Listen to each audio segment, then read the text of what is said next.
Welcome to the Barbell Strikes Back. I'm James McDermott. That's Miguel Porter, and we are 1 week away from the New York State Championships.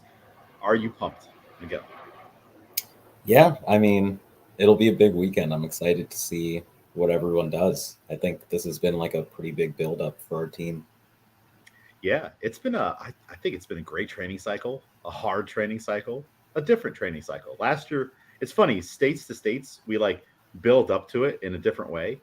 I mean, of course, it's still snatch, clean, jerk, but we've like gotten from A to B with like just different methods. And I'm pretty happy with this one. I don't know. What do you Yeah, think? The last like 12 weeks, the way it's all kind of evolved in the programming.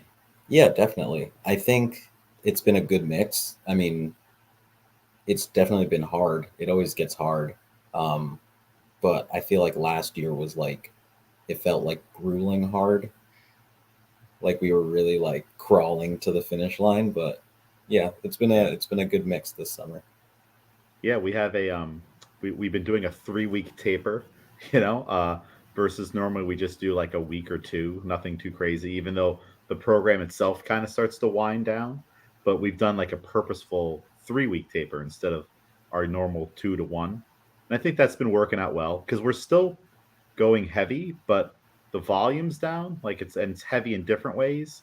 And it's also worked too where some of you guys have like trips or things that you have to do for work or you just Right. can't come in. So mixing in like a bit of like heavy with the, just like general technique work, or like maybe today you're going heavy, but other people are going lighter and working on things. It's been a nice mix. I really like it. Yeah. It feels like we can be more individual with the programming when we do Hmm. it this way, and still challenge you guys because like as you guys keep going, like I have to find ways to keep making it harder and harder.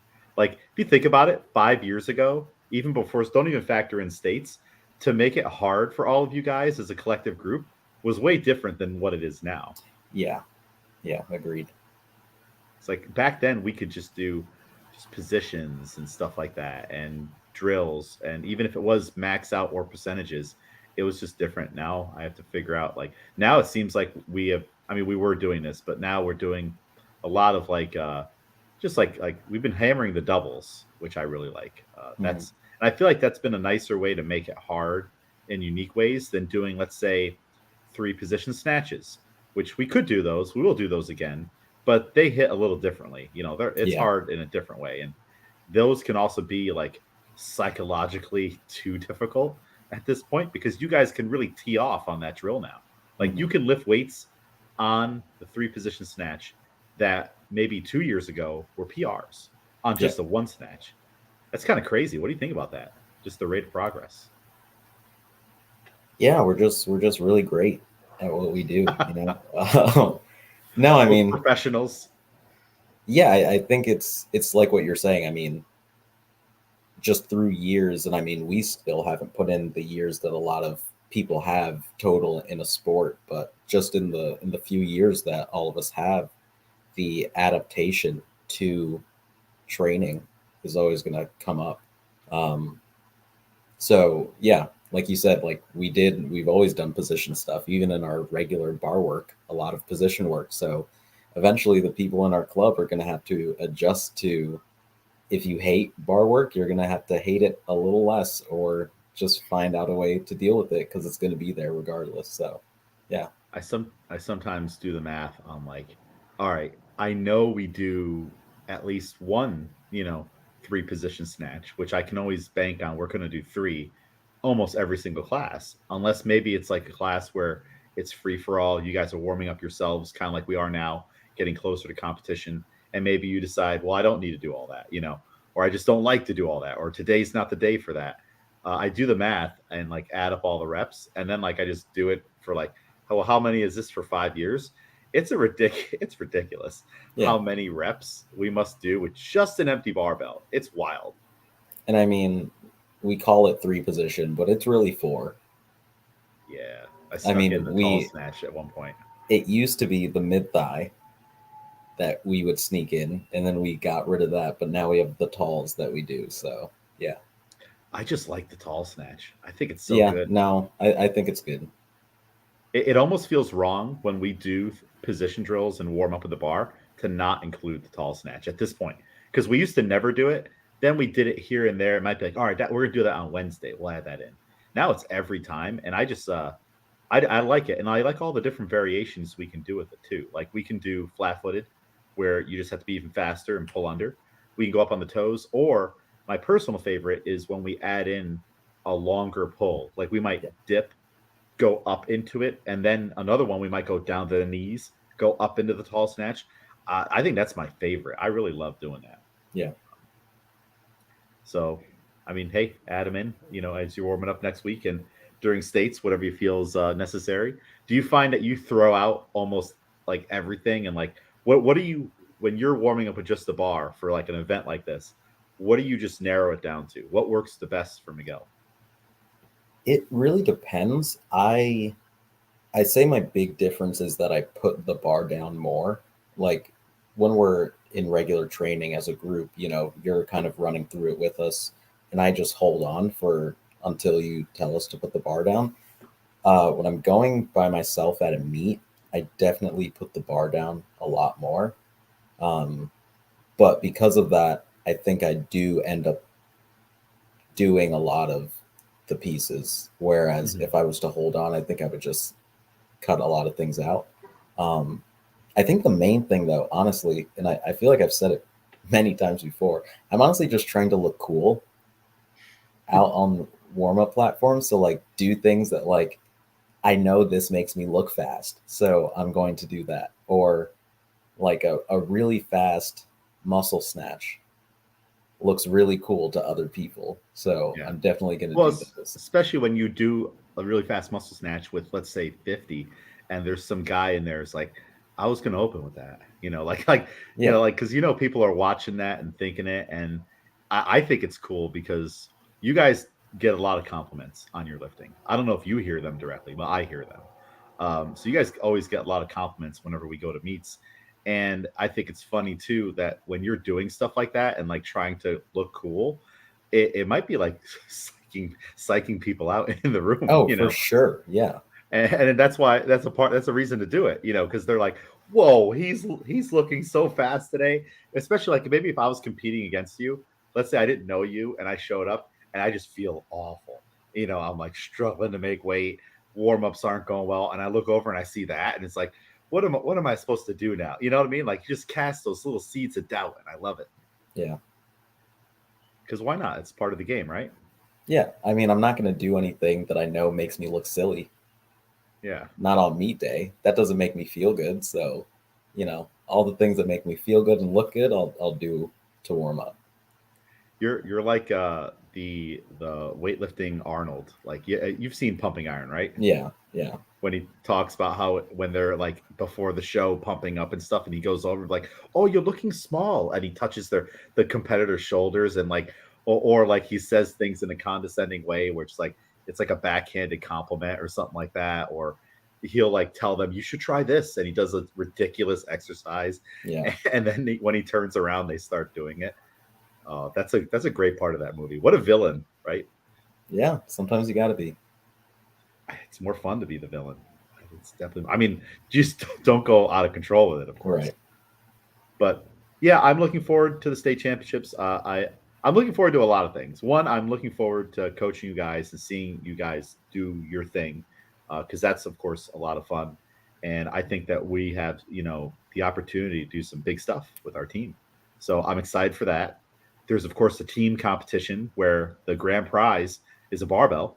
So we're in it. We don't have a women's team because we only have two competing, but we got a men's team down there. So we're going to try to win that barbell. Yeah. And also, I'm wearing many hats. At the event, I'm the meet director, the comp secretary, the everything Terry. So I'm excited to see all of the work that myself and others have done over the last year to come together. The Right. vision of the double platform and everything, and I'm also excited for it to be done. Hmm. Like that's gonna be like when I wake up Monday morning, I'll be like, ah, like that feeling like you just PR'd your snatch 95 kilos and then you screamed after Yeah. it, you Yeah. know, Exactly. just just like I'm waiting to do that, just to wake up Monday morning, my body in pain, and just like just to be done. I've like puffed up a little, like I'm like all like swollen, like because I'm not doing the things I should be doing, and like stress and stuff. Like I'm gonna shrink down after states. I'm excited for that, and then I can like turn all of my focus to my next goal, which one of them we'll talk about here. But then there's the level 4 in December. Like this has been an ambitious year. Like Yeah. I've planned a lot of goals and done a lot of things in addition to my normal stuff. And I've decided like I'm gonna have a quiet 2025.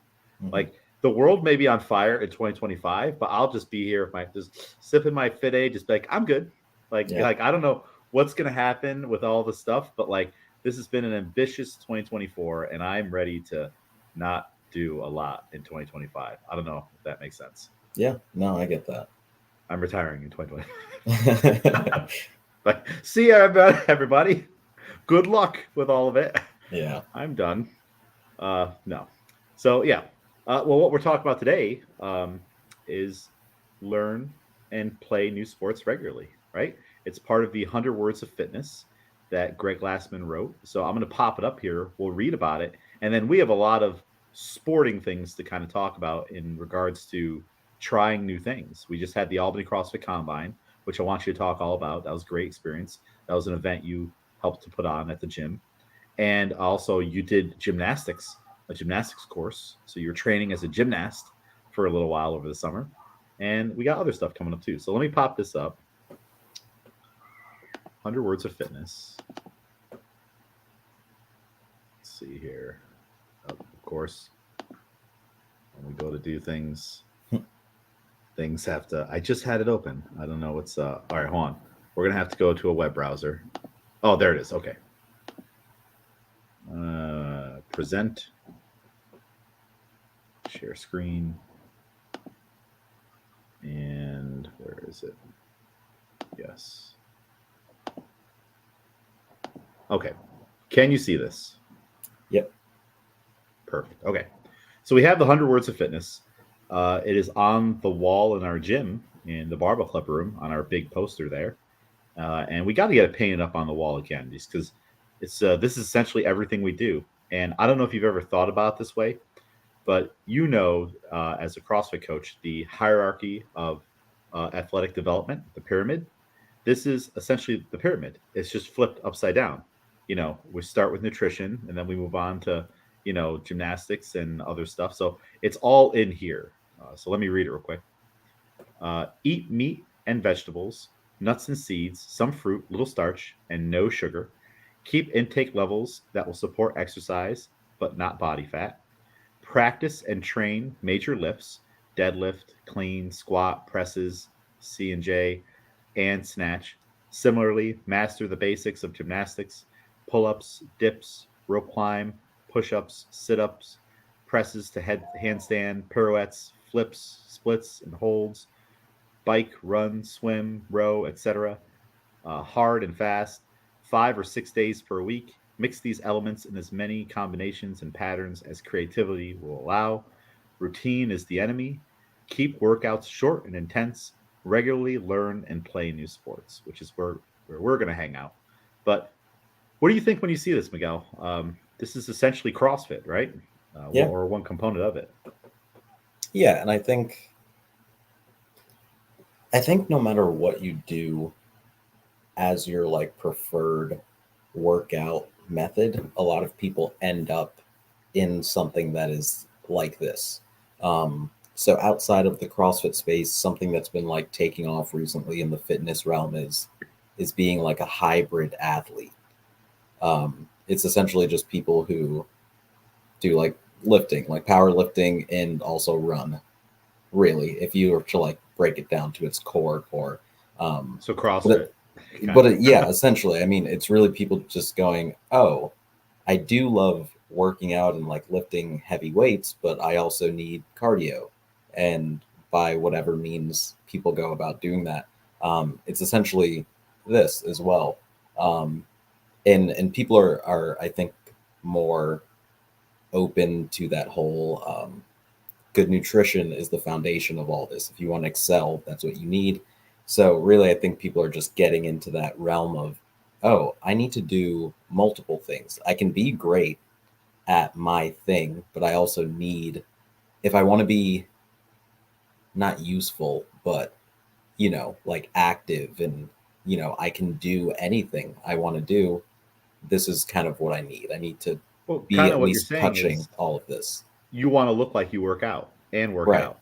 Yeah. Like if you're a power lifter and you're like, hey, I really like squat, bench and deadlift, and you eat like crap, and that's kind of your excuse. Like sometimes I find people get into some of the barbell sports because they don't want to do that other stuff, right? And they don't want to even eat well. They just want to do the thing, pick it up, put it down, and they also don't really look like they work out. So it sounds like with this hybrid thing, it's like you want to look fit. You want to look like you want to look like the hard work that you put in the gym, and all roads lead back to nutrition for that in large Yeah. part. And it's funny, like all roads lead to a lot of what it's saying here. Uh, you know, 5 or 6 days a week instead of twice a week. Yeah. Like you have to actually put in the work over time, and it all adds up and compounds over the weeks and years, and master the basics of gymnastics. But that also means, you can apply the basics. It's highlighted there back to the barbell stuff because if you want to be good at those strength things, you gotta master the basics of them before you can really kind of get like where some of you guys are at in our barbell club on taking things to the next level. Yeah. So it's a great little piece. It's always amazed me over the years how many people, Miguel, and you've probably seen it, have tried to rewrite this, or add to it. And it's like it's already fine as is, like you don't need to add anything to it. The only the only thing that like hurts my brain a little bit, and I'm still fine with it, is just the order of things because that's how my brain works. Like I would write snatch before clean and jerk just because that's how it happens most of the time, right? Right.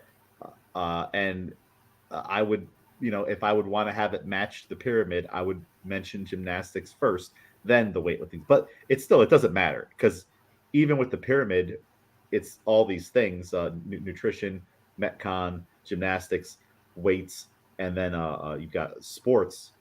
All of that stuff, they're not being worked on isolated. They're all worked on kind of together, and Yeah. that's what this jumble of words kind of does. So it's just always funny how people try to reinvent the wheel. Why do you think that is? Do you think it's just they're trying to make themselves look important, in the community or something? No, I wouldn't say that. I would say that this is, I mean, the 100 words that we have currently are, I mean, they're from one individual. Um, so this is his version of that. Just like you said, like you would maybe reorder things or whatever. Um, I think people have individual pieces within it that maybe they don't necessarily jive with. Um, but again, it's like those are probably like more specific to how Greg Glassman feels. Um, so you can like change some stuff, add some stuff in, but if you boil it down and just get the core grouping of what it's saying, then it's basically the same thing. Yeah, yeah. I would never do it. Keep it the same. And it's kind of like with the pyramid too. People always try to add another layer underneath it.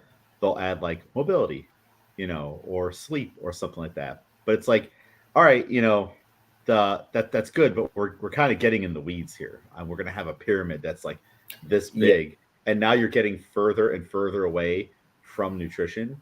And like to me, like my interpretation is that that's all nutrition. That's like right, the intake.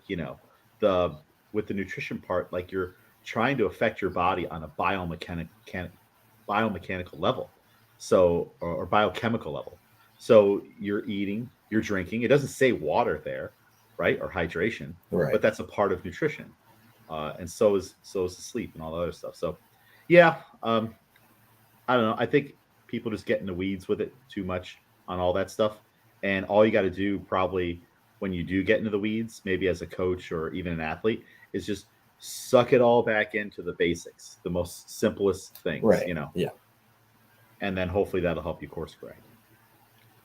So we're focusing on the sport part of it. Previously on the podcast, Josh and I did a lot of discussions on the nutrition part, where we broke that down, so people can go back and listen to that. Speaking of Josh, he'll be at the state championships, speaking on the mic, and Nice. he's excited and a little nervous, and I like it. So, because Miguel, he's got to talk on the mic, but he's also has to control the session, Yeah. and the pace and the flow of it and all that stuff. So, I don't know if we're on any of his platforms. I don't know. I don't know. I can't remember what platform you're on. Hmm. So be slow with that button. Don't press it too fast. Start that clock. So the Albany CrossFit Combine, we tried new stuff. We didn't play football, but we were football adjacent with the combine, and we did a lot of stuff that don't. We did stuff that have never popped up in a CrossFit class for us Right. before. Yeah. Like because even if we've done cone agility drills, we've never done the 3 cone drill like that before with a group of people, and I think it's cool. Like every now and then, you can bust that out as a warm up. Like Yeah. warm them up, stretch them out. There's a little bit of time. Hey guys, we're gonna do some shuttle runs. Like bust it out, make it fun. But so we did the tests we did were, let's see if I can remember them all. We did the 20-yard shuttle run, right? We did a 3 cone drill, 40-yard dash, broad jump, uh, max rep bench press, a 1 rep max hang power clean, and then the 200-meter low handle prowler push. Is that Yep. all of our tests? Yep. Got it. So, what inspired you to want to do this with football season coming up? I didn't realize you were a big football fan. Maybe you're not. And then, what'd you think of the day? Yeah, I think this idea has always like been around in my head just as like a fun tester, really. Um, just to go, I mean, I am a football fan, I would say. And I think so much of my ability that I brought into CrossFit when I first started is from, I mean, only a few years of playing football in middle school and high school and, other sports and what those kind of practices and drills that you do within those sports, how that kind of builds you as an athlete. Um, it was great to do this right around the beginning of this year's football season, to kind of give us a reason to do these football style tests. But yeah, it was really just to test what people are able to do. Not everyone who's at our gym right now did sports, like through high school or college. So this is kind of like putting into their heads like you are athletes as well. That was something that I wanted people to pull out of that as well. And there were a lot of unknown elements to it, like because people had never done that before. So, Right. kudos to everybody who signed up who had never done any of these things before, outside of course, some bench pressing and the hang power clean, and we've of course done like broad jumps and warm ups, but like there were a lot of things where you could easily say to yourself, I'm not going to do this because I don't know how I'll perform, or I've never done that before. So I think everybody got out of their comfort zone a little bit, and they were surprised. Like I would not have thought that Nikhil was going to win the 20-yard dash. That was pretty cool. Yeah. He's a lot faster than I thought. But then again, most of the time in the workouts, even a 200-meter run, we're running, not sprinting like Yeah. that. To get it done in less than 5 seconds. So it was really, really cool to see people not only get outside their comfort zones, but really like push it, on some of these things, especially once they got like their first try out of the way, Yeah. and then try to go harder. And you made a cool video. Head on over to Albany CrossFit's Instagram page to see your combine promo video with you, Mike, and Nicole. How did that go? Any funny stories you want to share from that? On I getting that mean, we included some of the bloopers at the end, but I mean, running on that grass was tough, honestly. no Football cleats, right? players, right? They have their cleats. We had regular sneakers. Changing direction again, it's not something that we do very often as CrossFitters. As I don't think a lot of athletes do, unless like pickleball is getting bigger, so maybe people are like having to do the cuts from one side of the court to the other. But changing direction is really hard on grass out there. So yeah, it was fun just to play around for a little bit out there and then bring it into the combine day of. Yeah.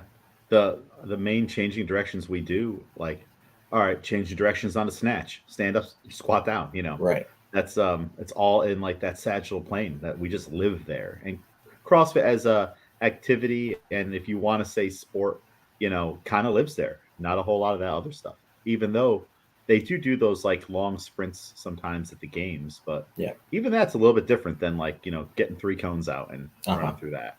I wonder how some of those games athletes would do on something like that. I don't know. Do you think that they would perform well and like get some like scores that would like surprise you, or are they just kind of maybe too big and bulky at this point? It depends. They've done runs where you have to go around the cone, or they do like a pylon. Like I was discussing it when we did the 3 cone drill, where you can Yep. kind of like put your shoulder into it and kind of use that as you're going around. Interesting because there are some people who watch and you can. Oh, Miguel, you froze.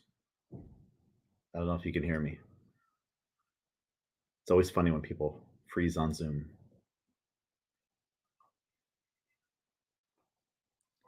Let me shoot Miguel a quick text here.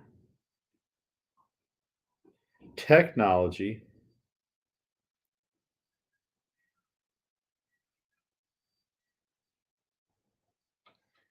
So yes, we did the Albany CrossFit Combine, and since I have it pulled up here while we wait for Miguel, we had some great performances on the 20-yard shuttle run. Nikhil, Albany CrossFit member, shout out Nikhil, had the top score with 4.95 seconds. And he was one of 2 people that were able to get sub 5. He actually beat Miguel by 0.02 seconds. So that's pretty cool. And then we had 3 cone drill. John did 7.57 seconds on that. And so he had a top score. Very cool. The 40-yard sprint, Miguel had the top score with 5.32 seconds. And we have some discussion there on how that went. Then we had the broad jump. John got 98 inches, which the combine top score from the professional football players is 147 inches, which is pretty amazing. No one broke 100, but maybe next time. For the max bench press, Schaff had the top score with 29 reps at 135 pounds. We used for RX 135.95 and for scaled 95.65. So if I look through here, that was the top men's RX score. The top women's RX score was Nyla. Shout out to Nyla, 95 pounds for 17 reps. And for scaled, so we just had scaled men. John had 19 reps at 95 pounds. So that was pretty cool. We bench press every now and then at the gym, but nothing too crazy. And then we had a 1 rep max hang power clean. Schaff hit 265, which was, I think, a 20-pound PR. So that was pretty cool. And Miguel hit 255. So he was right on the tail of Schaff. Mike McCare or McCary. Oh, he's trying. Oh, all right. Miguel's on his way back. Mike got 225, which was a PR. First time hang power clean, 225 pounds. Hell yeah, Mike. Christina got 155. John got 145. And that is it for the PRs. And then finally, we had the low handle prowler sprint, quote, sprint for 200 meters. That was a West Side barbell prowler from Rogue. And if you were going RX for the men, it was a 25-pound plate loaded to each upright on the prowler, or an empty sled for women. The previous top score that I was able to find looking through the history book of Albany CrossFit was 2 minutes and 11 seconds taking that sled around our loop there in the parking lot. I'm sure it's been done faster. That's just all I could find. But the top score on this day was John did 2 minutes and 57 seconds. And I believe that's the first time he's ever pushed a prowler and also definitely low handles for that distance at that weight. So that's to get it done sub 3 minutes is pretty darn impressive. And then that's top score for the men. Top score for the women would be Christina. She did it in 2 minutes and 5 seconds with just the empty sled. So outstanding performances from everybody across the board. It's a great event, and we're hoping to repeat this event next year and get more people involved. All right, Miguel's on his way back. So when Miguel gets back, we will talk about if he wants to finish his thoughts. I can't remember what he was talking about at the moment. We'll talk about the 40-yard dash and also some of these weighted things. He and Schaff did their max hang power cleans barefoot. I don't know how they do it, but somehow they do. Going barefoot. I think that's all of the records. So I'm not going to go through all of the scores. But it was a definitely very cool day. Just getting everybody together. We had a little barbecue afterwards. Shout out to Jason Murphy, Coach Murph, grilling chicken and other items on the grill, some steak. So good Saturday. Come in, do a warm up, 7 events, many of them you've never done before, setting new records, lifting heavy, sprinting, and then you get to eat some nice food and hang out with cool people. So we're try to do that regularly, bring people together.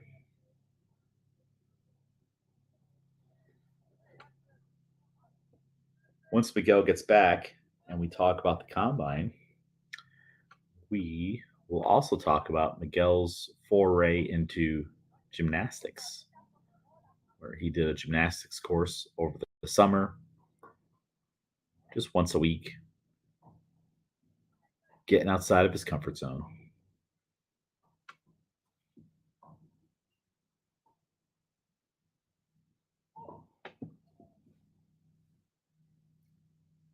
Speaking of comfort zone, once state championships is done, we'll talk about this more. I plan to do a swim meet. Getting in the water, master style. Oh, Yeah, Miguel's back. I am back. Howdy. What Okay. happened? Spectrum Internet has been dropping. Wow. All right. I'm on T-Mobile. I'm on that T-Mobile game. Schaff got me converted to T-Mobile way back. Yeah. Haven't had any issues. So I went through and I discussed the top scores from each of the events since I had them pulled up here. And I can't remember what you were talking about, but if you want to finish your thought, or I figured we could talk about the 40-yard sprint and how that went. Oh, audio issues. You got to bump yourself up a little bit. Turn up the volume. No, I could hear you before. What changed?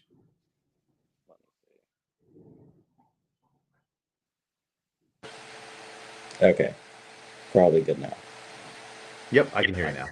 Okay. Yeah, we were talking about, events that they do at the games. And I was saying that you can tell which people have done some kind of sport before, whether it be like football or soccer, just based on the way that they move through.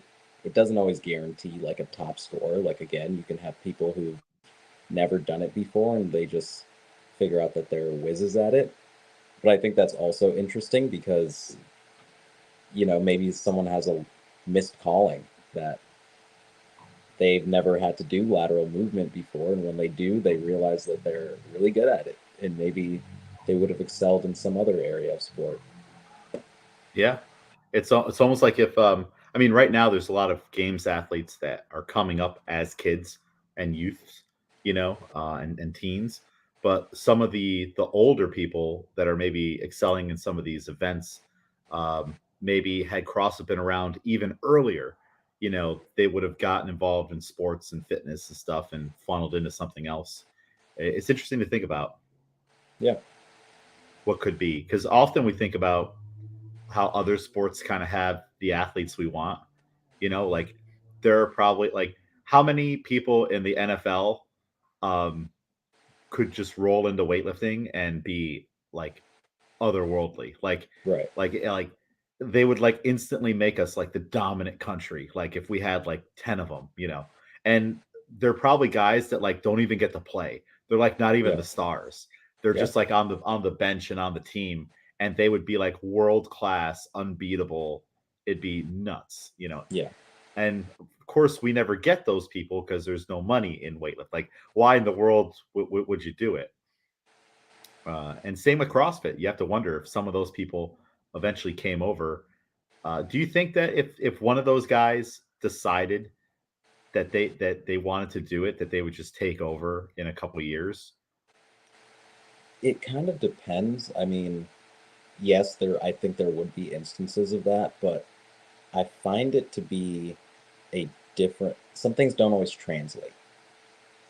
Like, and sometimes they do, right? I mean, for me, like, if we look at some of my weightlifting numbers, some of my like specific positions or whatever are very close to my 1 rep max because I'm just very good at using whatever specific part of my body or like whatever type of power I need specifically here.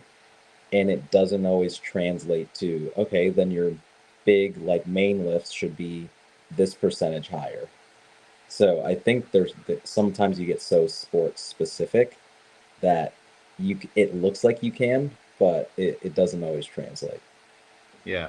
I guess when I think of like the NFL specifically and those players, I also think that like they just have this like grit, and like they're gonna push hard through pain. Like Yeah, they're not gonna let up. They're not gonna stop. So like if they just like they're gonna keep running, they're gonna try to pass people. They've obviously had this competitive mindset that's like nothing else. So I guess like that's why I give them a lot of credit, like not just of like their strength, but I'm like, man, like those to me are the guys that they're going to try to go unbroken, when like they're chasing the leader and they're not going to let go of the bar when everyone else defaults and does the singles. And of course, there's a reason to do that so you don't burn out. But I feel like when it's like time to try to win, they'll go the extra mile. Like I always think back to like Matt Frazier and Noah Olson a few years back when Noah was like, I think he had just lost the leader jersey or he was the leader. And it was coming down to that workout, the standard, the 30 clean and jerks, 30 muscle ups with rings, and 30 snatches. And Noah gets off of the rings before Matt and starts doing singles. And Matt comes over and strings together sets of five and go like I feel like there's more Matt Fraziers in the NFL if we could find them because of well, that right I there. mean, yeah, Well, you don't think so? I just think, I mean, yes, because Matt Frazier is, I guess, the guy that we have. But I mean, yeah, there are many. I think Matt Frazier would be a practice squad player on any NFL team when it came to his grit in whatever he could push through. But I mean, Oh yeah, yeah, I agree. Yeah. it's things that you just pick up through sports, whether it's like one random assistant coach in 7th grade. Like there are certain things like we see in CrossFit where sometimes there's sprints through the line and people drop their barbell and like the step over and like people lose spots just on that. And even in track, like, or and honestly, it was before track for me. It was football where we would do sprints or something, and we would always get yelled at for making sure that we run through the line.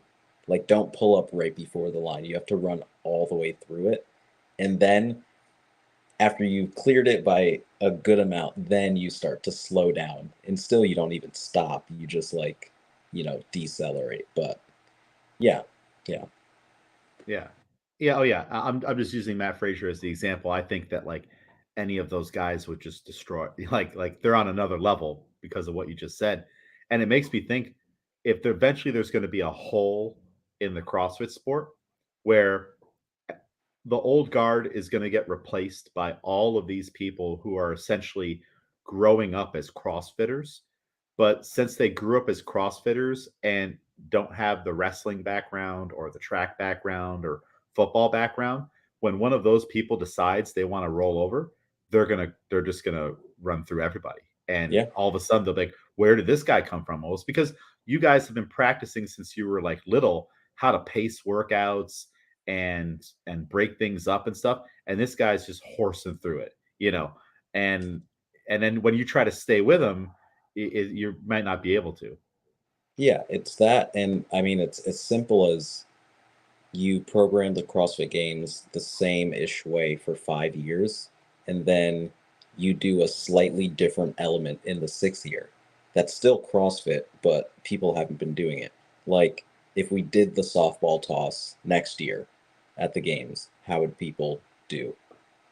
Um, yeah, just simple things like that, where that's why it's good to at least touch different sports when you're a high schooler, and maybe if you're doing CrossFit, do it as a supplement to the sports you're doing. Because I think there are just so many things that you can pick up that will be a greater asset to you if you continue on in CrossFit later. Yeah, I agree. I hope they're doing that. That's a common thing in weightlifting where it's like, all right, you're a youth athlete, junior athlete, but you're doing weightlifting now, but then in the fall you're going into volleyball season, Yeah, or whatever it may be. I would just be concerned about the kids that are coming up and like they're only doing CrossFit and their coaches are just focusing on that and trying to yeah, teach them to be games athletes.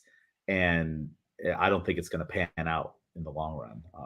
Of course, you're going to have your outliers here and there, but I think it exposes the sport that when maybe if there is more money eventually, because that's what's going to pull in like the hard hitting athletes. If all of a sudden there was like real money on the table and it blew up, then I think you'll get some of those guys that like they retire or they didn't get drafted and stuff. And they're like, well, let me go do this. I can make, $30 million doing that. yeah, And then come in.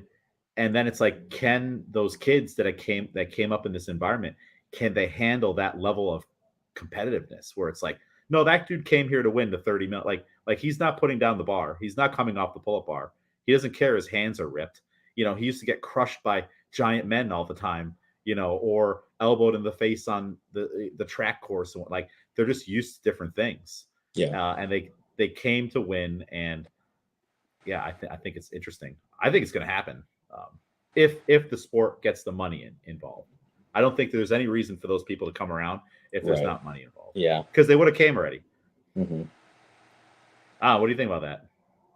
Yeah, no, agreed. I mean, we do have some in the sport who are retired, you know, either played college, um, football at like a high level, or hockey players too. We have some of those, gymnasts as well. Um, so yeah, I mean, yeah, we'll see how that goes. Yeah, make we're making predictions right now. We'll see if it comes true. All right, back to the combine. So, were you? How do you feel about your performance in the combine?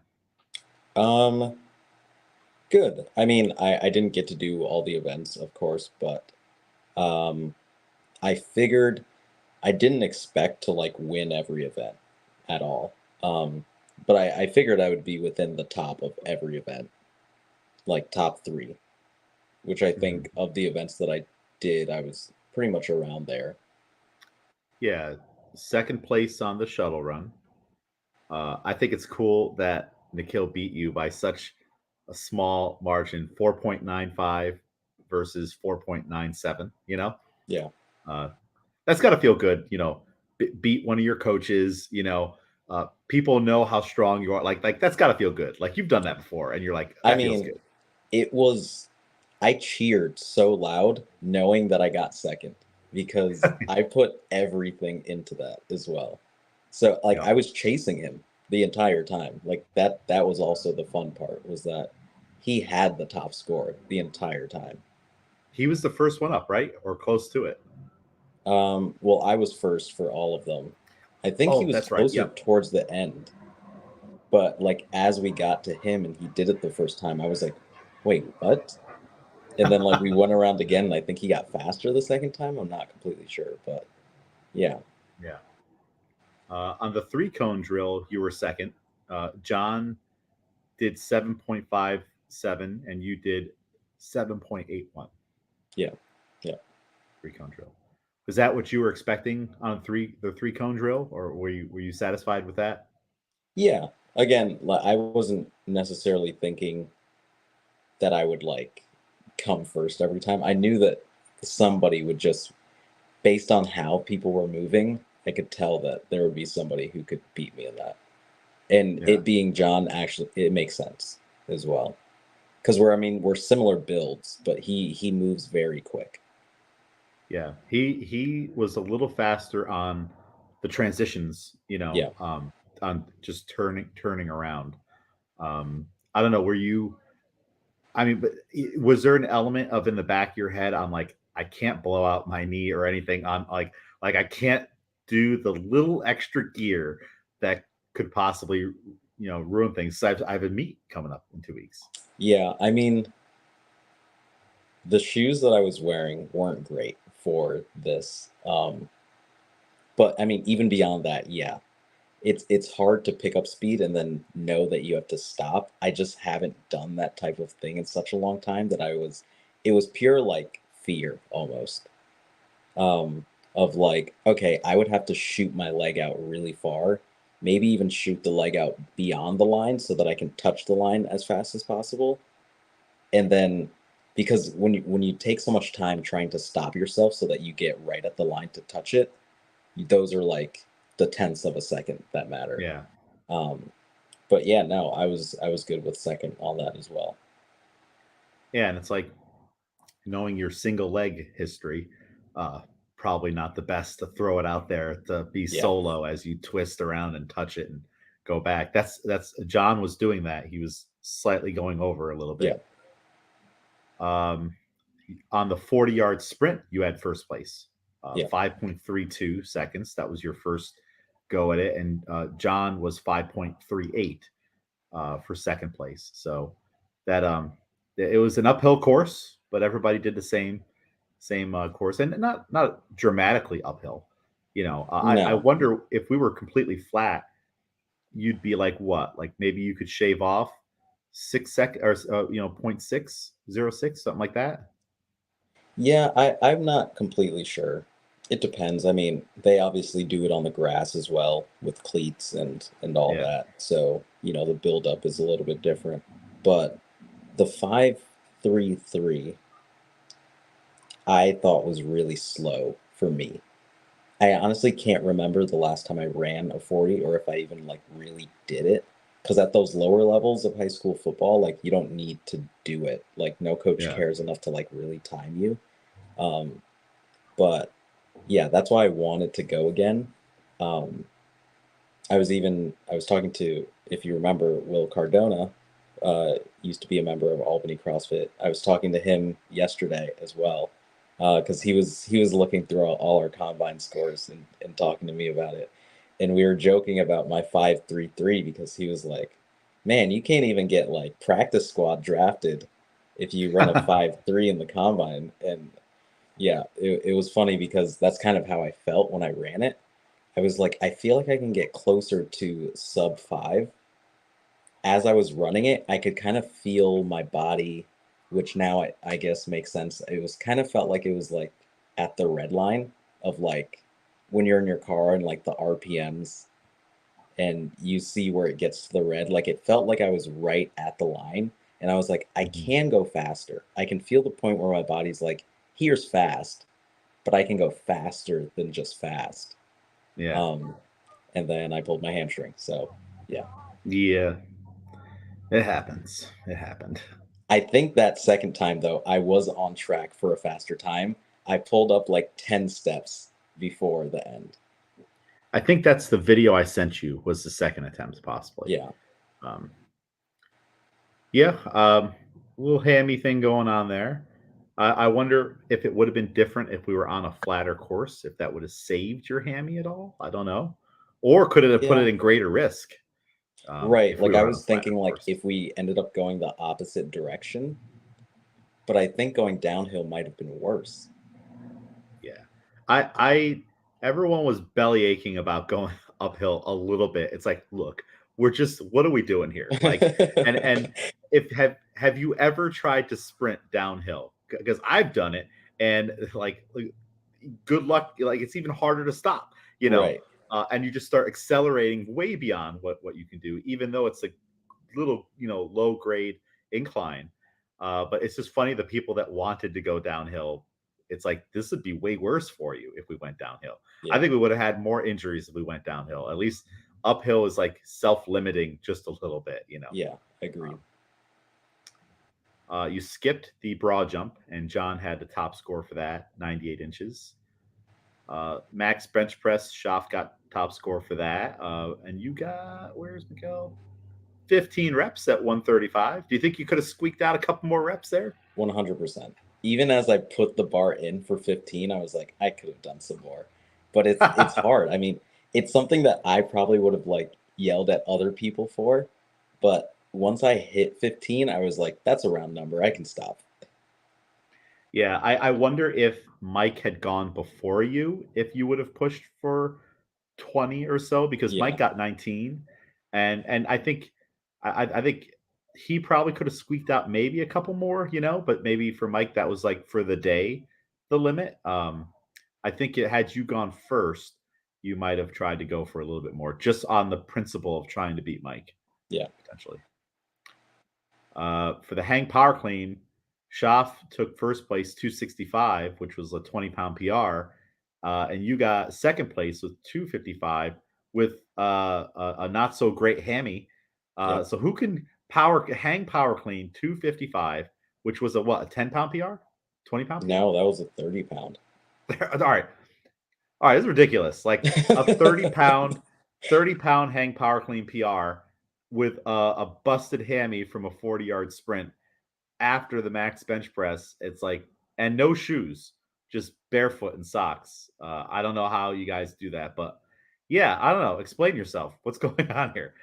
Again, I think it's one of those things that I don't necessarily know if it translates to weightlifting per se, but I know I have so much power just in my hips that I don't really need anything else. Like I figured as we were warming it up, I was even looking at how far I could like bring the bar down, and it was like, no, it's gonna have to stay at my hips. And I will say the hardest part of all of those lifts was the deadlift because I couldn't use my left leg. Yeah. So I was already like curling my arms inward to like get it up to my hip. Um, but yeah, that is just extremely easy to me. Like no need, I don't need to move my feet. That's why I go no shoes, um, and just use all the power of my hip. And in looking at it, it was a 30-pound PR because you just haven't tested it in a while. Yeah, And we certainly don't do hang power in barbell club ever, you know. So I think you could have gone 265. I think you had more in there. Like if you yeah. really, really wanted to, you definitely could have gotten more. Oh man, it would have been funny if you went 266 and be shot by a pound. Uh, but but you didn't have to. You didn't have to. But I think you definitely had more. And if anything, 265 is essentially 120 kilos, 264. Like if anything, it may not transfer over to weightlifting in any other way than confidence. Be like, Right. whoa, what am I doing? Like, why won't I just clean it the easy way, the quote easy way? Like, if I pick it up and it's at my lap, and I'm using one leg, I can just pop it up there, no problem. Then why if I just place it at my hip the way it's supposed to get there, and then it turns into that last little bit that I'm most strong and powerful from the high hang. I just got to get it there. everything we're trying to do off the floor, like if it pulls you forward, everything is to get it to that spot so you can Yeah. do something with it. So if you get it there, you're going to get it here. And then the only reason you don't get it here is if, as you're going under, you don't continue to turn it over. You don't do the work on both ends of it. And we've had that situation on your cleans where you just power cleaned because we were having dizzy spells and we couldn't full clean, and then you surprise yourself even there in competition with a power clean Yeah. PR at 107, which is like 235 or something. So yeah, it's I think it transfers over confident wise because you already have the strength. And then we skip the prowlers. Yeah. Good call. Good call. No, I mean, there's no need for that suffering at the end of it, right? I'm really thinking about it, and I think I could have. I think I could have gone halfway. Mm-hmm. Based on how I was watching everyone, I think I could have, because I would have been able to go fast in the beginning and just kind of, getting so low also, just continually, it would have been tough, but I don't think I could have done the full 200 meters because the Yeah. end, it seemed like the last 100 was just grueling, like you're Yeah. just digging, and I wouldn't have been able to do that at all. There's some rocks over there, but also even the people that like sprinted and they got almost to the entranceway of the parking lot, by the time you get there, the sled has heated up so Right. much. And now it's like pushing it, in mud. And that's where the real grit comes in. Like you could keep driving through there, but you've got to want that hurt. And even the 211 from the guy that did it 10 years ago, that's where he stopped. He stopped once, he horsed it around the whole thing and he stopped right there. And you can see he stands up and he's walking back like, oh man, I don't want to go back down there. And then he just grinded through the rest of the way. Yeah. So, yeah, probably good call. I'll be, it'd be interesting because like I have all the scores on my post here for the newsletter. And we'll see how you react to the zeros next to your name because I had to put something there, and I was like, do I put withdraw from like what do I put? And I was like, well, let me just put a zero because there's technically no number there. So maybe that'll fire you up and Yeah. and you'll want to do them because now you have a vendetta essentially against yourself. You're like, Yeah. I didn't get to do Really. that thing. So the combine was awesome. I think it was a lot of fun. We will certainly do it again, and we tried something new. And speaking of trying new things, gymnastics.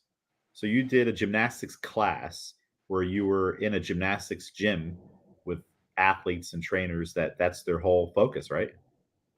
Yeah, essentially it was adult gymnastics. So part of that was a range of skill level. So there were people in there who former gymnasts, still competing. I think some of the ladies in the group have a meet in December that they were already like starting to get like routines and like planned out for. So there's that. Um, there was a mother of two kids whose one of her daughters does gymnastics at the gym. So she decided to do the adult gymnastics program. And then That's cool. there was one other person who really didn't have like any sporting background. So really everything they did was just to, see if, like I always say with CrossFit, like you kind of have to find something that you like workout wise to like find something that works. And it seemed like that's what they were trying out to see if Mhm. gymnastics could be the thing to get them into like fitness and that. So a Nice. range of skills, but yeah, a lot of them were already skilled, I would say. Well, that's cool because like I don't know why, but I don't think of some of these other sports as something the general public can sign up and do. Like gymnastics doesn't seem like a sport to me that you would just do recreationally like you do weightlifting and you're a Right. part of the community and you can go to meets and stuff like that. And I don't know if they have novice meets and what that even entails because I mean, weightlifting is so adjustable, that you can just have the weight be so light that you just do the movement. But gymnastics seems so different. I'm like, well, you just can't pull yourself up. This is all your body weight. If you can't Yeah. lift your body weight, what are you going to do? Did you learn anything about what those meets entail or anything like that? And Yeah. would you do So one? no, I would never do it. But there are different levels. I can't remember exactly what they're called. I think it's like gold, bronze, silver, or like something along those lines. But there are different levels and different skill levels, kind of like an assessment that you can look at of like, if you can do this, then you should be silver instead of bronze, you know. If these are all the skills that you have, then maybe bronze is best for you, um, to kind of cap people out so that you don't like have all these skills and try to go in the bronze category and just Yeah, clean up, you know.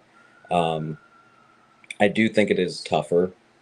I think it's a tougher barrier to entry for like an older person to get into gymnastics because I don't think the information is as like widely out there.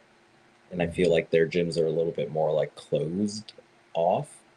Like a CrossFit gym is open majority of the day, where gymnastics you have to kind of book your time to be there specifically. Yeah. Those more than likely the people that own that space, they're working another job. Like they just that sport doesn't seem big enough unless you have like tons of kids coming in and stuff to pay the Well, bills. no, I mean that's what I mean actually. I think it's Oh, okay. so big that they have Oh, okay. The classes other way. going running through there. And again, like I think gymnastics is a little bit more serious the younger you get. Well, to a degree.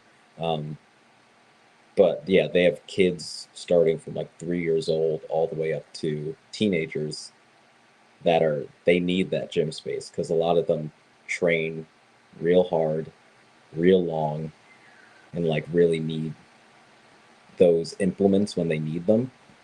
It's almost like we have a limited amount of GHDs. So if people were using the GHDs every day, we can just have people drop in every now and then and just take one. Yeah. Um, yeah, a lot of them are like serious and need like their time in the gym by themselves to do these things. Well, it's like barbell club. Like, no, you can't drop in and use the space and the kilo plates. Like, Right. we need them. Like, we're here 3 days a week at this specific time. Like, there's no room for anyone else to do other crazy stuff. So, all right, well that's cool. Well, you say you won't do one now, but you never. Maybe you get bit by the bug eventually. No, I think the whole point for me was to do something that I wouldn't be tempted to do as a actual thing, you know? Yeah. Like I wanted it to be a hobby or at best supplemental to weightlifting and CrossFit and like a better understanding of, you know, different pieces and body awareness. And But it no, makes you a better coach too. yeah, yeah. To see, yeah, like, all right, I understand now, not just from a CrossFit side, like how to do this movement or why it's important to feel this and do this. Um, yeah. No, that makes sense. Do you think you're going to continue with it? Do it again? I don't know if there's times of the year when this opens up, or if it's just continuous and you're just not doing it again for a little bit. Yeah, so it's kind of continuous. I was lucky. I looked it up one day and their summer program started 2 days after I'd looked it up. So I called and just hopped in. Um, but after the summer program, they go into fall programs for these. This is all just for adult gymnastics. It's like 7 weeks. So after summer, there's fall, and then winter, spring, summer. Um, so some of the people that I was in those lessons with, all they've ever done was adult gymnastics, but Mhm. they continually do it throughout the year. So whereas I just stepped in for 7 weeks, they, let's say, started at the same time I did a couple of years ago and then just never stopped. So collectively, they've been doing it for like a couple of years now, but all just through those like 7 week programs. Yeah. And now you've been exposed to gymnastics through CrossFit, and you're able to do almost all the skills. The handstand walk is one that's probably the hardest for you, right? Because you got ring muscle ups, bar muscle ups, rope climbs. You can do pistols, probably begrudgingly, with your knees and everything. But the handstand walk is like the hardest one. Yeah, Um, and what I would say that you bring to the table is to be able to do a lot of those things with high capacity, like yeah. your work capacity is like through the roof. What did you find was the biggest improvement, with the programming that you were doing, or what'd you get out of it? Really, it's body awareness. Um, and that's when I've talked to more people about me doing this, they that's kind of like the general consensus is either people who have done gymnastics at some point of their life or um, have never done it, but just the wish that we could have gotten that kind of body awareness at like a younger age. Like, I think even if you do gymnastics from the ages 3 to 5, that I think it changes who you are as an athlete throughout the rest of your life. Because what I was able to pick up in those 7 weeks, just feeling my body, it was incredible. And that's like I go once a week for those 7 weeks, whereas kids, they think they're just kind of, I mean, they are, but like they think they're really just playing, but maybe they're there like multiple hours for a summer, like multiple years, and you pick up like pointing your toes or a hollow body, like those are just positions that you'll just do naturally because you learned them when you were a kid. Yeah. So things There's like that so I picked much up. going on in their brains that's like it's changing things as they Yeah, learn those skills, like how to jump and land. Oh man, what an important skill and ability to be able to do. Like it almost makes you wonder, and it could even like make you a little mad. Like how could how could they ever let you leave school without doing and being able to do some of these things, and yeah, how different your life could be.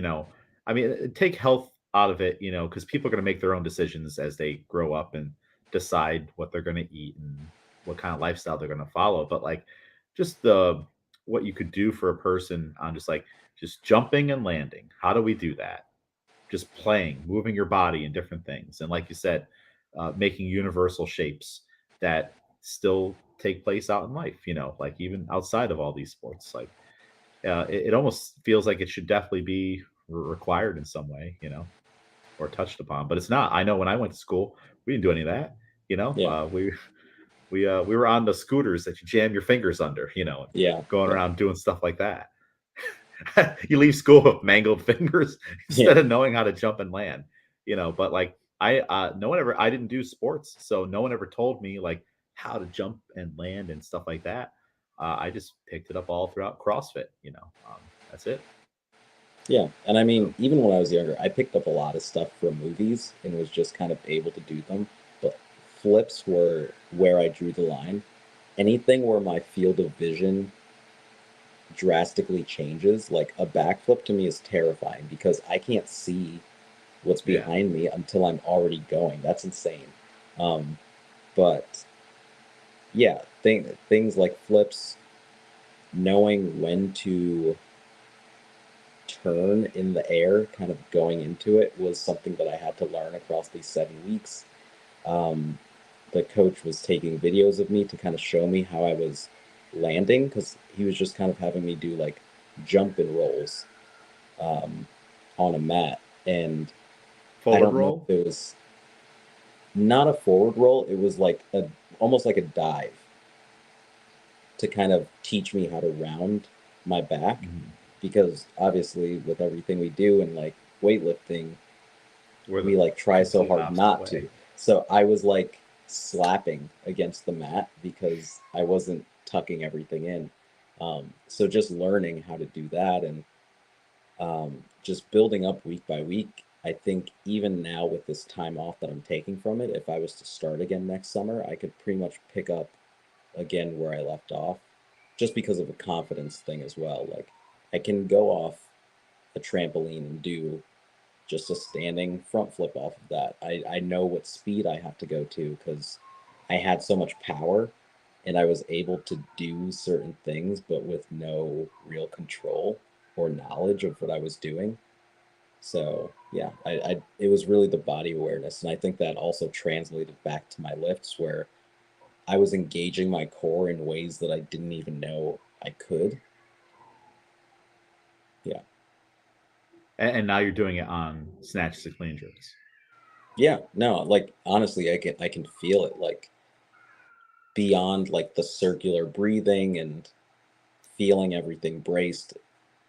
We worked things in gymnastics that I'd never felt in my body before. So yeah, just an awareness of different pieces. When are you going to do it again? It depends. It was really taxing on the body. Of course, I was doing it also on a day that we had barbell club, so I was doubling up. But I would probably do it.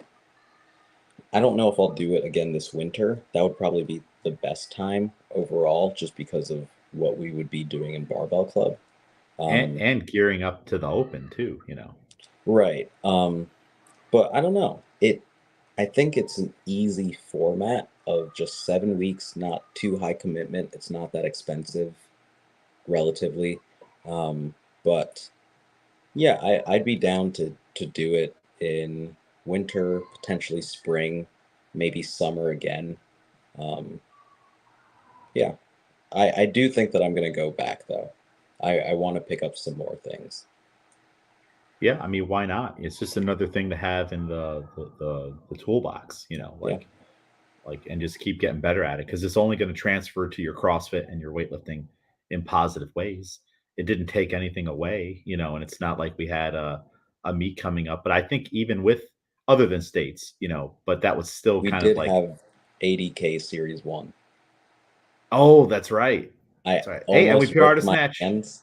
I almost ripped my hands a couple days before that meet because I was Oh trying out the boy. high bar. So I had to kind of take a break from that. But overall, yeah, I mean, again, I think I have an awareness overall from doing weightlifting where I know like where my limits are. So I wouldn't put myself in too much danger that way. Um, Yeah. but I yeah, I think you're so definitely, specialized in weightlifting now that you can do these other things and like, oh yeah, that's just how I just move yeah, that way. Like it's so deeply ingrained. It's been like literally just beaten into like just like this is just if we did no hook snatches, it'd probably like ruin everyone's day because we're just so used to doing it so specific ways, you know. So I think you'd be fine. And yeah, I think that's part of the goal. A long term goal is it's cool, I think, to be a multi-sport athlete. Like, do powerlifting meets, do a gymnastics meet if you want. You should be able to do a 5K and not kill yourself and right. still perform relatively well. That's part of the CrossFit thing, Alana, is being ready for all of these things. And even though you specialize in weightlifting, I still think you're ready for all these things way more than the average Joe, you know, like even if it's not where you want to be, your capacity is still so, you know, upper percentile. Like you ever like not realize how like, oh, I'm still like the fittest person here. I signed for a 5K and Yeah, like I may not win it, but like I'm still just gonna cruise right along. And it's no big deal. It's like a warm up almost. yeah, I've always just wanted to be ready for, whatever made up scenario I could come up with in my head. Like death beam pointed at Earth. All right, you have to play soccer versus these whatever. Like, how well can you do? I always want to be able to just like I can hop into any sport as long as someone explains to me what I have to do. Can I emulate that? Yeah. Because of your body awareness, your knowledge of movement. And Yeah, that's a lot of those guys back in the day, they used to do that. Like Arnold was a bodybuilder, but he also did powerlifting meets. He also did weightlifting meets, and he could also do pull-ups and hold the, you know, positions and stuff like that. He was just even though he was so focused on bodybuilding, he was still athletic. He was still fit and yeah, healthy and capable of moving and all those things. And it's funny because like he's like one of the great. I don't know for bodybuilding who's considered the greatest of all time now, Ronnie Coleman or someone else. I don't know, but he's like maybe it is Arnold now. I have no idea. But like if you look at these guys, they can't do that stuff. And I know the sport has evolved to the point where you kind of have to really go down this dark path, to get there. But it's cool to see Arnold and those older guys that were able to do that. Or take Tommy Kono for an example, arguably the greatest American weightlifter to ever live. He would do bodybuilding shows, so he's like Yeah. fit and bodybuilder ready and stuff. Yet he's going to the World Championships and the Olympics for weightlifting, like and medaling. Like I think that's cool to be able to do that stuff and to be involved in as many activities as possible.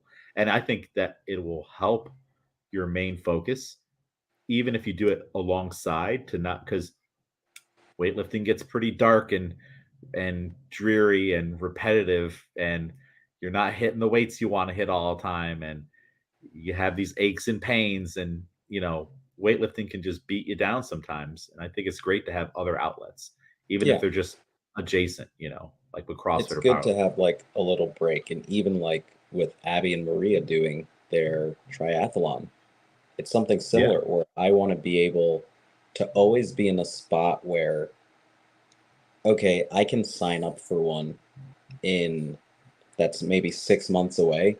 And I just have to specialize in doing like the swimming and biking and like seeing how that feels and knowing like that's all I have to do. I know my CrossFit training, my weightlift training have already put me in a good spot where I don't need to like get fit to do it. I just need to practice those specific elements. Like I always want to be in a good spot where, $5 million are on the line and someone's like, you have to make 30 free throws out of 50, and I want to be able to make those 30 free throws if needed. Yeah.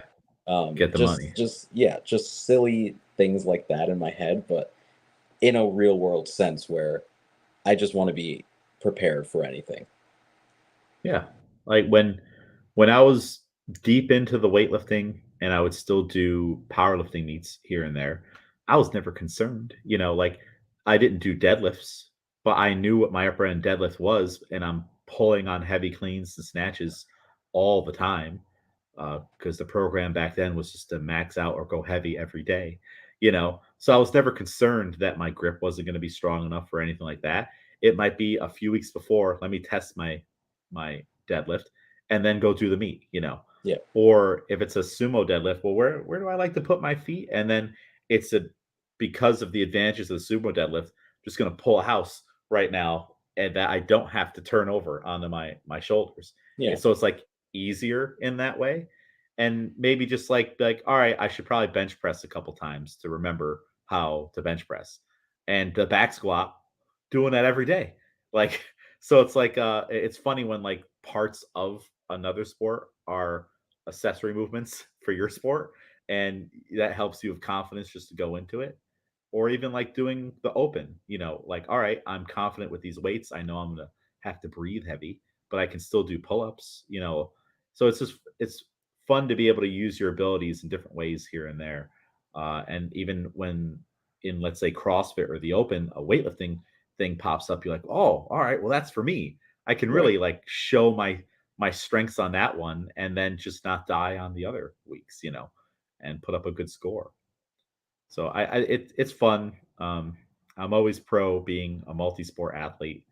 I'm getting back into weightlifting now, so I'll do my novelty lifts next week, and then I found a swim meet that it's in Oneana on Nice. November 3rd. So I haven't signed up for it yet. I need to read the rule books first because they sent me the rules. I just don't know the rules of the sport for swimming. I'm completely in the dark here. Like, Yeah. if is what I do allowed, because like I'm Yeah. gonna if I'm doing the breaststroke, does it matter that I'm not going under the water? Like that I'm just like up here. Can I wear my glasses? Like I have no idea about the sport, and so that's the fun part about being like an extreme novice. I have no idea what I'm doing.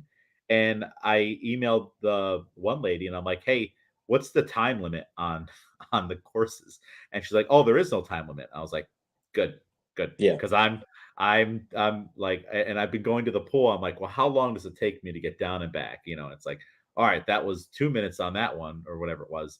And then that's going to be okay. Like they just wait for you to finish because it's not going to take forever, right? Yeah. You're just going to be like those people finished in 45 seconds and you're just going to be a minute 15, you know, and they're fine with Yeah. it. So plus it's masters too because that organization I joined was a masters USA Masters Swimming.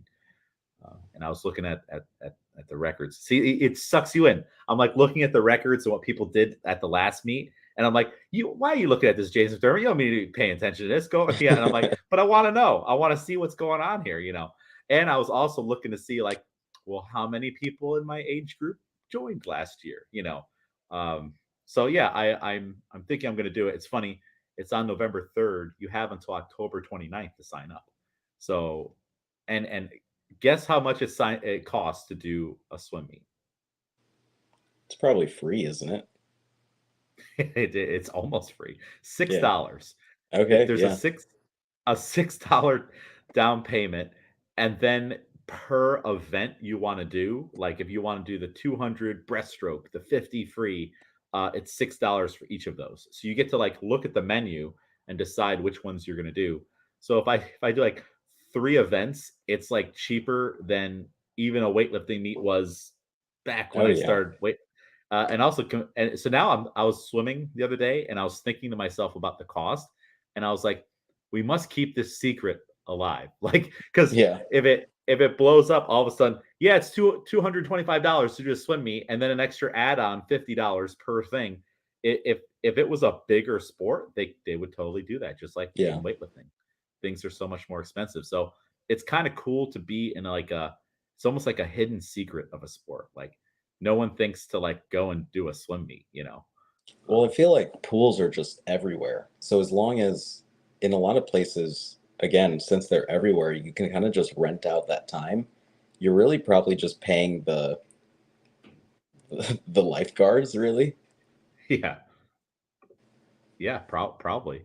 I was so surprised. I was like, I was thinking as I was going to click through it, I'm like, how much is it to do it? So I clicked the registration button, and I was like expecting like $45. Right. If it was $65, I wouldn't have been surprised, you know, because it's like masters and people tend to charge more for masters things.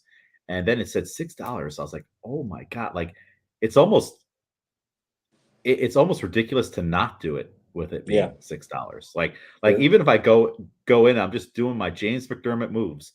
It was only $6 for the experience, like to Yeah. see how they set it up. And also I'd be able to swim with the touchpad. Like they have the touch pads in there where it gets your time when you swim and you touch it. So I'm like, well, I've never done that before. That's kind of cool. So but I definitely I want to do it.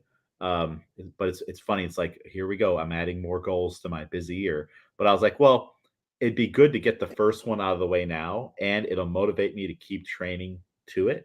And then maybe next year we do another one and we try to improve upon that. Like, I'd rather just get my first one out of the way. And that's Yeah. part of why I signed up for this organization to begin with. First thing I did when I found out about it, I signed up to see like little training things and read articles on swimming and stuff.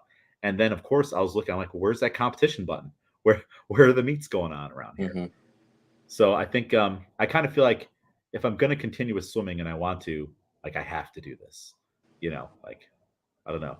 There's something in my brain that's like, you need to do this. It's a Saturday morning. Just go. It's $6. Swim in the lane. Um, it's funny they have a warm up and cool down lane, and I was like, yeah, I don't warm up. I just go into the pool and start swimming. So yeah, it'd be good to kind of see how it works, you know. Yeah. So and experience a sport where I've no responsibility, no knowledge of anything. I don't know anybody. Like it's just a clean slate. I haven't had that in a really long time, you know. Yeah. It was similar with gymnastics of like, oh, I have no skin in the game.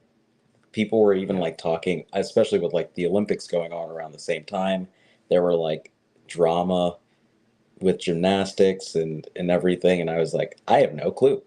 This is fun. Yeah. Like, It is. I'm It, glad I don't have to think about any of that other stuff. Because I mean, the Olympics for weightlifting for me was like, you know, every time we had to talk about press outs and all of this and that. And yeah, gymnastics, I was like, I have no clue what's going on. I like this. yeah, that's what I'm looking for. It's like if I show up to that swim meet and the meet is on fire, I have no idea. Like I'm like, when do I get into the pool? Yeah, you won't even And know. yeah, but if I go to a weightlifting meet or something like that and it's on fire, or like like the Arnold is on fire or something, you're like, oh boy, all right. I hope we're going to be able to get on the platform. Or you're Right. like, and then you're thinking like, I wouldn't have done it that way. It's like it's too much. Like I just want to be there and be like, yeah, I have no idea that the touch pads are a meter or like they're in the wrong spot, and everyone's Yeah. upset about it because I'm just excited to use them for the first time. I literally don't care about anything, Yeah. but just getting into the pool and having like a sanctioned score, and that's it.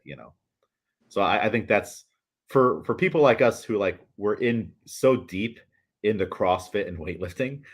We really do need like a break where like you're just there, and like there's also no way I can help in any Right. way, Yeah. so I can't get roped into that. I'm not even, I am CPR certified, but not in that capacity. Like Yeah. I'm not the person jumping into the pool to get you.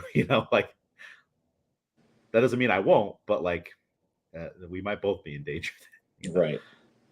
So yeah, that's one thing that I like about it. I'm like I have no responsibility, knowledge, or anything. I just get to be a sponge. It's like the first day of school again. Is that how gymnastics felt? Where you're like, it's like that first day feeling, and you're like, oh, look at that piece of equipment. Look at that. Look at that. Kind Yeah. of I like when you was first like, came into CrossFit.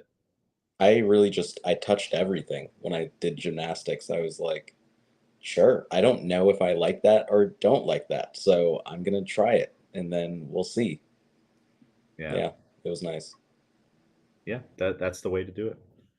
I got my swim session booked for tomorrow. It's getting really competitive over there to get a lane. Hmm. Everyone's in the fall thing. Although what I've noticed is you can't book a time. Yet when I'm in my lane, the other lanes are empty because people know they book it and then they no show, and I don't know how you fix that. So here I Yeah. am trying to. I don't want to get involved. I'm just I want a lane. So it's like how do they? I don't know how they deal with that on people who are like, yeah, I'm gonna go, and then they don't go. You know Right. that means that like maybe I have to go at a weird time, or I can't get in at all. Like today, Mhm. impossible. Everything was booked up except for I will say the shared lane, and I just refuse to do it. I won't. I can't do that. Like I'm Yeah. not. I can't do the thing where I go down and back, and then you go down and back and whatnot, because we only got 30 minutes, and no, I can't. And sometimes I see them swimming together. I'm like, no way, no, because I Right. hate it when I'm in my lane and someone's extra splashy in the other lane. Because again, I don't put my head under the water, and I'm wearing my glasses, and now there's water all over my glasses, and I can't see. So it's a whole thing. Well, we'll talk more about this in the future for sure when I eventually sign up and do it. Uh, One last sport. What do you think about the idea of getting a group of people from the gym to do this dodgeball tournament? So we got an um, email from a dodgeball like tournament place, and it's 14 people per team. I think you only field 12 on the actual course, and I think 5 or 6 of them have to be women. And I was like, we could get the barbell club and some people from CrossFit involved, and we could just go to town on some people in dodgeball. What do you think about this? I'll coach. Oh, you're not going to play? I I'm I'm It's really going to take you to a dark competitive. place. I'm really competitive, and that's why I do individual sports because I don't like yelling at people who are on the same team as me. So I Oh, avoid that. oh yes, I remember this. So that'll be match number one. Miguel ruins all of his relationships in the Right. gym. So, I'll be around. Like my job had a softball team and I went to a few of the games and I went to the batting cages with them and they were like, "You're actually like you're pretty good. Like why don't you do it with us?" And I was like, "I can't. I can't have a game and then us lose and then me having to see you guys at work tomorrow.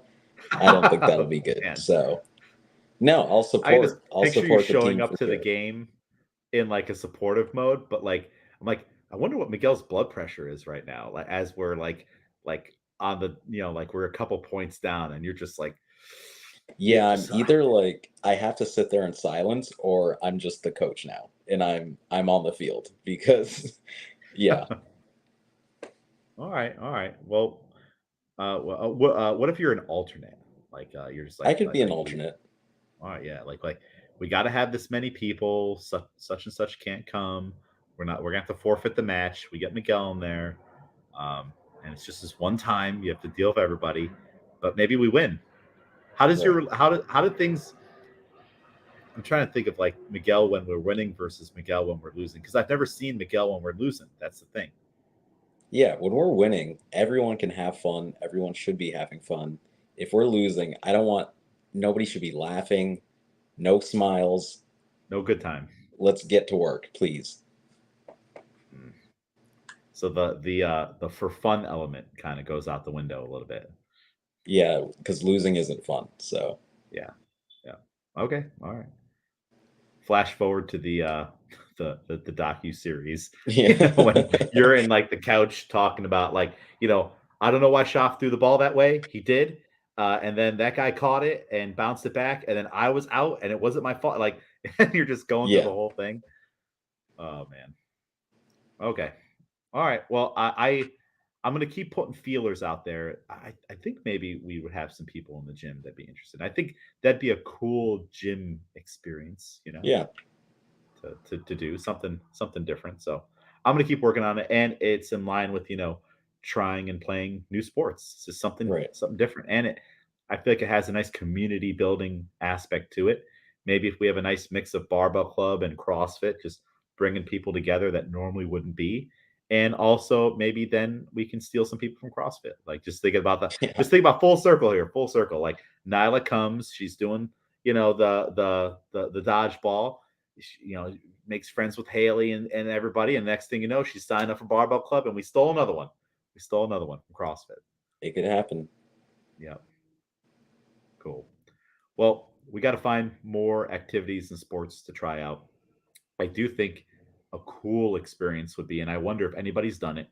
Let me know if you think anyone's done this, where you do all the components of CrossFit in like their individual kind of forms. Like you do, of course, a 5K run in like a local meet. You sign up for like adult track and you do track and field events.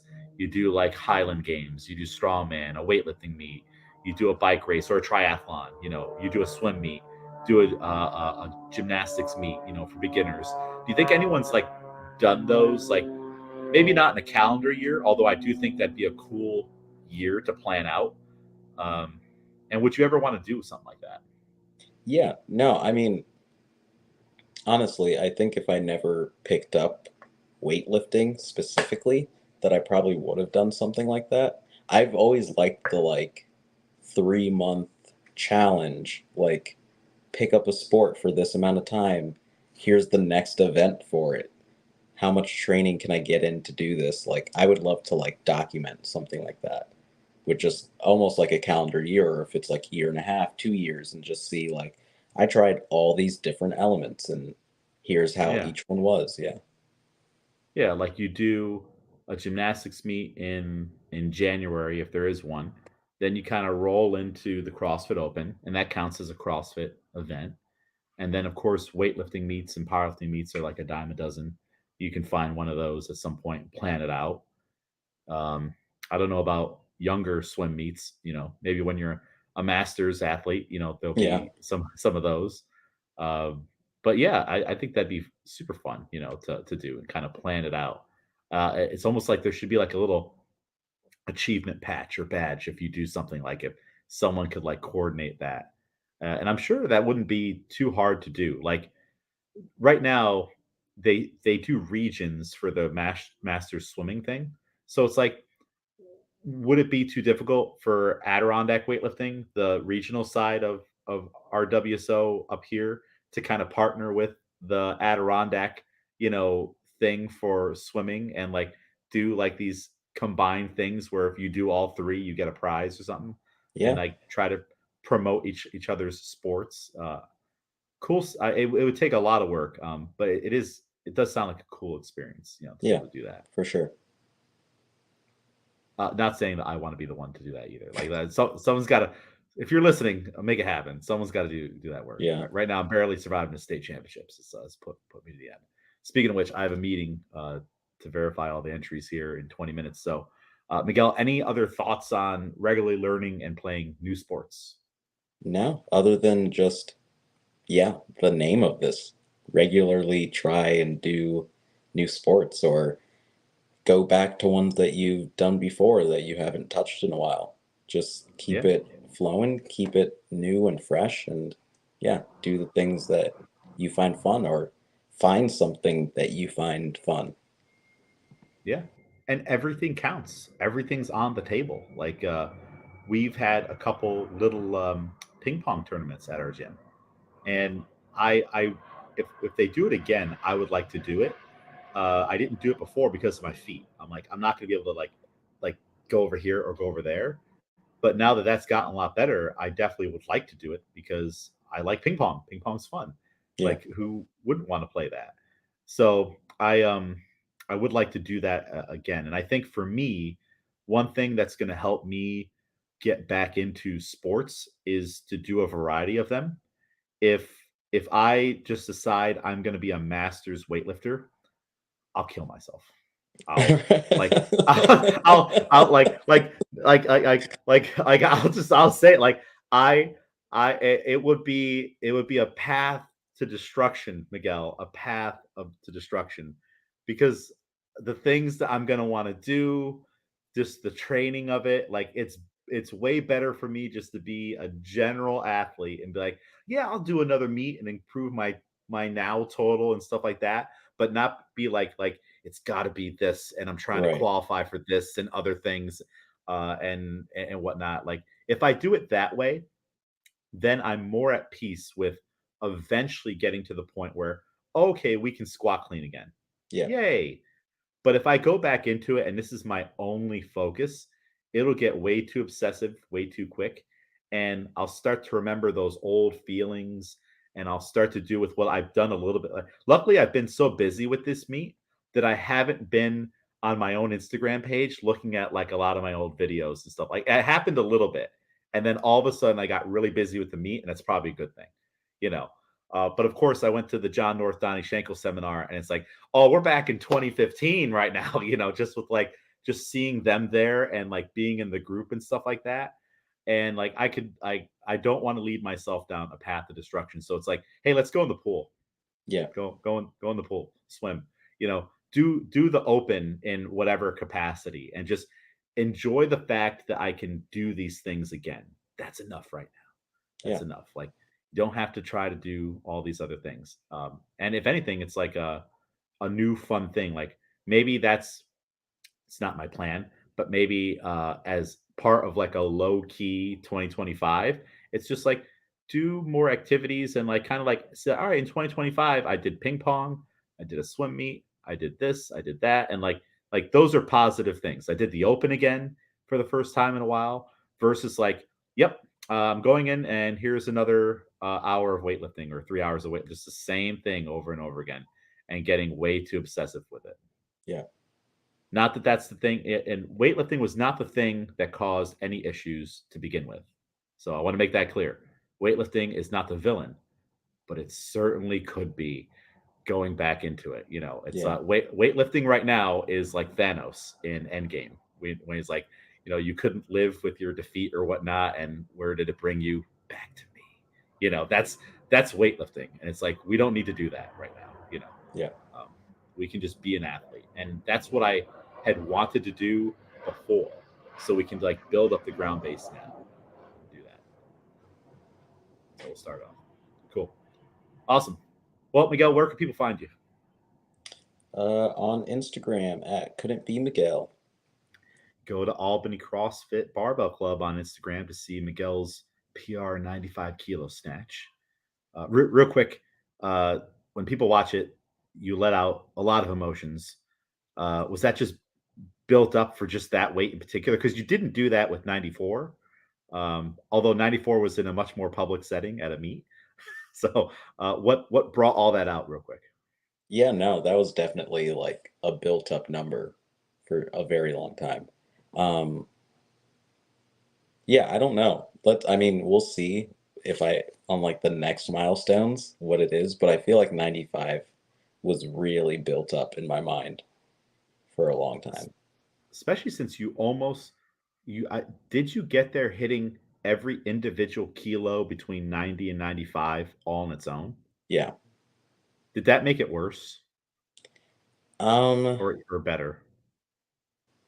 I would say it made it worse because of like every time like you would want to go 90 and then go 95 and you're like, all right, it didn't make it this time, so all right, I got 90 now, so next time I won't do 90, I'll do 91. You hit 91 and you're like, all right, 95, and you don't hit the 95, and then you do, yeah, you end up doing every other number because you couldn't hit 95. So it was good to have that now out of there. Yeah.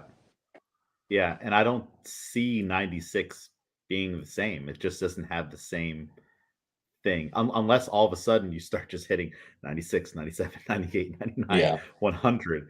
It's like but 95 had like a stranglehold for a while where Hmm. there were so many close misses where it's like, oh, that was it, and then like right after like the close miss there was like maybe a not so close miss but we're still trying, and Yeah. it's like you had pushed the stone up the hill almost to 95 and then there it goes all the way Yeah. again. Try again next week. It's tough. It's tough to do that. That's part of the a really big psychological part of weightlifting, on waiting for when it does happen because you're trying your hardest to make it happen and you come so close, but for whatever reason it just didn't get there. And I think a lot of those misses, they definitely weren't physical. They were just like this weight had some kind of a hold for some Yeah. reason, and you Definitely. broke through it. But that happens to everybody. There's always going to be a weight for whatever reason. I don't know why we put this this emphasis or power on specific weights for ourselves. I've done it a million times. Other people have done it. It's happened to Tanzira recently with 40 on a snatch and 55 on a clean and jerk. It's just an interesting phenomena that happens with it. But we'll have to dive more into the psychology of that another another time. Yeah. Awesome. Well, follow me, James A. McDermott, on Instagram, and we will see you all again very, very soon. Later, Miguel. See ya.